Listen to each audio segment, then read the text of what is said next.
तो आज हम बात करेंगे कि एगन वैल्यूज़ एंड एगन वेक्टर पे बात करनी है। हमने सबसे पहले इसकी डेफिनेशन करनी है। If A is an n by n matrix over R then a scalar lambda belong to R। तो फिर हम कहेंगे कि जो स्केलर है वो R में से अगर बिलोंग कर देगा तो वही हमारे पास एगन वैल्यू होगा ऑफ ए का। If there exist non zero column, non zero का मतलब वो ज़ीरो नहीं होना चाहिए, column vector v belong to R and such that A v is equal to lambda v. In this case v जो है वो एगन वेक्टर होगा if A corresponding to eigen value lambda. तो हमने यहाँ पे एगन वैल्यू और eigen vector का सिंपल फार्मूला देखना है और उस फार्मूले को पुट करके हमने वैल्यूज़ फाइंड करनी है एगन वेक्टर की और एगन वैल्यू की, एगन वेक्टर और एगन वेक्टर्स की। तो यहाँ पे फार्मूला है A minus lambda I into bracket v is equal to zero. A जो है वो आपके पास कॉलम होगा कोई भी n बाई n मैट्रिक्स का, अगर यानी कि यहाँ पे आप लें 3/3 का मैट्रिक्स हम लेते हैं, फिर माइनस लैम्डा, लैम्डा को हमने एज इट इज़ रहने देना है और आई आपने कौन सा लेना है, आइडेंटिटी मैट्रिक्स लेना है। जितना मर्तबा, जितना रो और कॉलम इस कॉलम का इस मैट्रिक्स का होगा इतना ही आपने ऑर्डर आई का लेना है आइडेंटिटी। तो फिर हम वी जहाँ पे कौन सा लेंगे, वी अगर सपोज करते हैं जहाँ पे 2/2 मैट्रिक्स ए लेते हैं, फिर वी जो है वो x1 और x2 लेंगे कॉलम की शक्ल में। सही है, मतलब कॉलम की कैसे नोटेशन मैं ज़ाहिर करता हूँ। अगर मैंने कहा कि अगर ए जो है वो हमने मैट्रिक्स लिया है 2/2 मैट्रिक्स लिया है हमने ए, तो फिर जो वी होगा वो हमने लेना है x1 और x1 x2, हमने वी ऐसा लेना है। अगर ए जो है वो 3/3 मैट्रिक्स लिया है, फिर वी लेंगे x1 x2 x3, ठीक है। अगर ए जो है वो n/n मैट्रिक्स है, n/n मैट्रिक्स है, ए का जो ऑर्डर है वो n/n है, तो फिर वी लेंगे x1 x2 so on xn, ठीक है। फिर x1 से लेकर xn तक जो है वो हमने वेक्टर इस्तेमाल करने हैं कॉलम की शक्ल में। तो आइडेंटिटी का भी मैंने आपको इसी तरीके से बताया है कि अगर आपने जो a है वो 2/2 का लेना है, a जो मैट्रिक्स है वो 2/2 का लेना है, तो फिर I जो है आइडेंटिटी मैट्रिक्स वो भी 2/2 का लेंगे आप। मतलब 2/2 का कैसे होगा, यहाँ पे 1 0 0 1, ठीक है। आइडेंटिटी मैट्रिक्स इसी को कहते हैं ना। अगर ए जितना ऑर्डर ए का होगा उतना ही ऑर्डर आइडेंटिटी मैट्रिक्स का होना चाहिए, जितना ऑर्डर ए का होगा उतने ही आपने वेक्टर कॉलम की शक्ल में अप्लाई करने हैं। तो अब जो है वो एगन वैल्यू मालूम करने का फार्मूला मैं आपको बताने लगा हूँ। एगन वैल्यू मालूम करने का जो फार्मूला है दिस है कि आपने डिटर्मिनेंट लेना है इनटू ए माइनस लैम्डा आई का भी आपको पता चल गया, ए का ही पता चल गया, जो भी जवाब आए आपने उसका डिटर्मिनेंट ले लेना है, तो वो आपके पास लैम्डा का जवाब आ जाएगा, ठीक है। इसके बाद आपने लैम्डा का जवाब निकालने के बाद आपने मालूम करना है एगन वेक्टर। एगन वेक्टर को मालूम करने के लिए हमने वो भी फार्मूला किया है। वो कौन सा फार्मूला था एगन वेक्टर मालूम करने के लिए? फार्मूला था ए माइनस लैम्डा आई और वी इज इक्वल टू 0।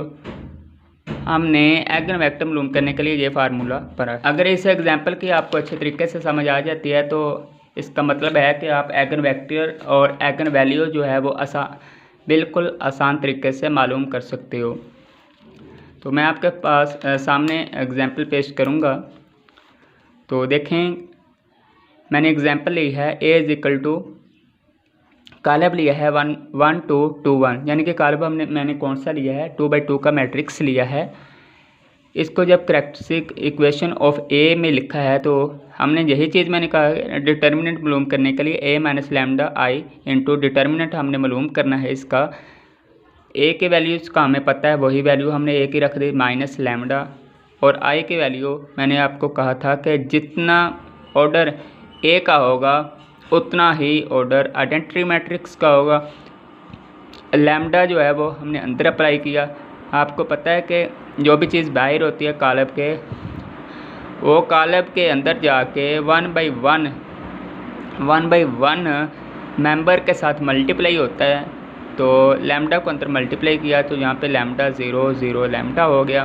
फिर इन दोनों को माइनस किया, माइनस करने पे 1 माइनस लैम्डा यहाँ पे लिख दिया। फिर 2 माइनस 0 यहाँ पे लिख दिया 2। फिर 2 माइनस 0 2 आएगा। फिर 1 माइनस लैम्डा लिख दिया। फिर नेक्स्ट डिटर्मिनेंट बच गया। अब डिटर्मिनेंट कैसे लेते हैं? डिटर्मिनेंट आपको पता है कि पहले इस एंट्रीज़ को यहाँ पे मल्टीप्लाई करते हैं, फिर माइनस करके इसको इससे मल्टीप्लाई करते हैं। ऐसे किया, इसको इससे मल्टीप्लाई किया, स्क्वायर आ गया। फिर माइनस लगा दिया। फिर 2 बार 4 इज इक्वल टू 0। अब 4 माइनस का था, उस तरफ जाके पॉजिटिव हो गया। फिर इस तरफ स्क्वायर था, स्क्वायर ख़त्म करने के लिए बहुत साइड स्क्वायर रूट लिया। तो स्क्वायर रूट लेने से यहाँ पे 4 का जब स्क्वायर रूट लिया तो 2 बच गया और यहाँ पे स्क्वायर ख़त्म हो गया, जहाँ से इसके साथ जमा माइनस आ गया। अब एक रकम के साथ माइनस लगा कर हल करेंगे, दूसरी के साथ जमा का साइन लगा कर हल करेंगे। जब माइनस का साइन लगाते हैं तो लैम्डा इज इक्वल टू 3 आ जाता है। जब फिर जमा का साइन लगा कर हल करते हैं तो लैम्डा इज इक्वल टू -1। यहाँ पे हमारे पास एगन वैल्यू जो है वो 2 किस्म की एगन वैल्यू आई है, एक -1 है और एक 3 है। अब हमने बारी बारी पहले हमने लैम्डा की वैल्यू जो है वो -1 यूज़ करनी है। -1 की यूज़ करके हम देखेंगे कि इसकी क्रॉसपोंडिंग जो वैल्यू वेक्टर है, एगन वेक्टर है, वो क्या आता है। फिर हमने 3 को इस्तेमाल करना है। अगर क्वेश्चन में आपको सिर्फ यही कहा जाए कि आपने एगन वैल्यू मालूम करना है तो आपने यहाँ तक करना है क्वेश्चन को, ठीक है। अगर आपको कहा जाए कि एगन वेक्टर भी मालूम करना है तो फिर आपने अगेन नेक्स्ट स्टेप सॉल्व करने हैं। तो सबसे पहले हमने लैम्डा की वैल्यू यहाँ से कोई एक वैल्यू चूज़ की, उसके लिए काम किया, फिर दूसरी चूज़ करेंगे, उसके लिए काम करेंगे। पहले मैंने lambda is equal to -1 value ली, उसके लिए काम स्टार्ट किया। जब मैंने आपको पहले एक फार्मूला बताया था कि अगर हमने एगन वेक्टर मालूम करना है तो हमने एक ऐसा फार्मूला लेना है, ठीक है। ऐसा फार्मूला कैसा होगा कि ए आपके पास गिवन होगा माइनस लैम्डा, आई भी हमारे पास गिवन होगा, और एक्स जो है वो आपने क्या लेना है। एक्स का मतलब क्या है? जहाँ पे एक्स का मतलब है हमारा वेक्टर है, और वेक्टर किस शक्ल का होना चाहिए? जितना ऑर्डर ए का होगा उतना ही ऑर्डर का हमने वेक्टर वी लेना है, लेकिन उसमें कॉलम कितना होना चाहिए? 1। तो यहाँ पे मैंने आपको बताया था, फिर अगेन बता देता हूँ कि अगर आपने 2/2 ए का मैट्रिक्स जो है वो 2/2 का है तो आपने जो वेक्टर है वो भी x1 और x2 लेना है। अगर 3/3 है ए तो v जो है वो x1 से लेकर x3 तक होगा, ठीक है। और अगर a जो है वो 4/4 है तो फिर आपने v कितने लेने हैं? x4 तक, x1 x2 x3 और x4 so on this example, ठीक है। तो सेम प्रोसेस यहाँ पे हमने करना है। अच्छा, लैम्डा की जगह इधर वैल्यू जब -1 पुट की तो लैम्डा जहाँ पे माइनस का था तो जमा का हो गया a जमा i into x is equal to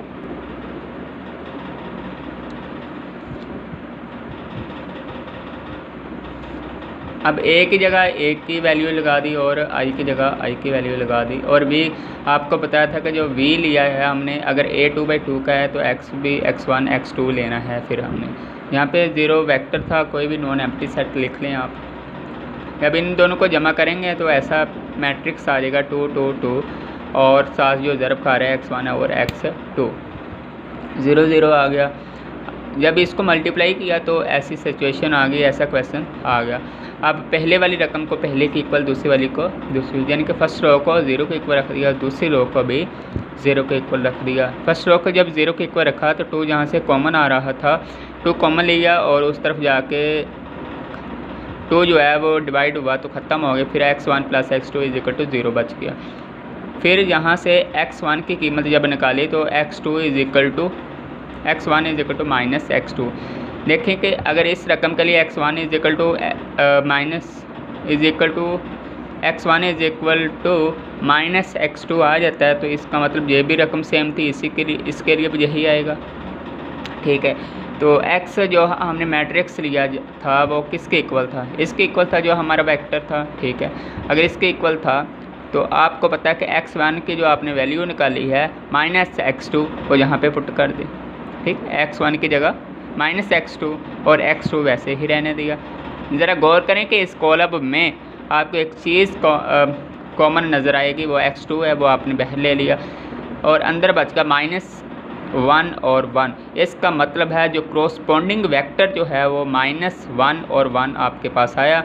तो इसका मतलब है कि -1 और 1 जो कॉलम है is eigen vector of A corresponding to eigen value of lambda. जब हमने लैम्डा की वैल्यू -1 पुट की तो इसने क्रोस्पोंड किया ए के गिर्द, तो हमें ये वेक्टर यही मिला। तो हमने इसकी अगर आपने वेरिफिकेशन भी करनी हो तो कर सकते हैं कि वाकई हमारा जो एगन वेक्टर निकला है वो बिल्कुल ठीक है या नहीं। तो आप ax is equal to lambda x रख सकते हैं, x जो है वो आपके पास वेक्टर होगा। तो बिल्कुल वही नोटेशन देख लें कि आपके पास is equal to answer same आता है, इसका मतलब वेरीफाई भी हो गया। आप इसको जूम करके देख सकते हैं कि अगर कोई भी प्रॉब्लम बने तो आप फिर भी मुझसे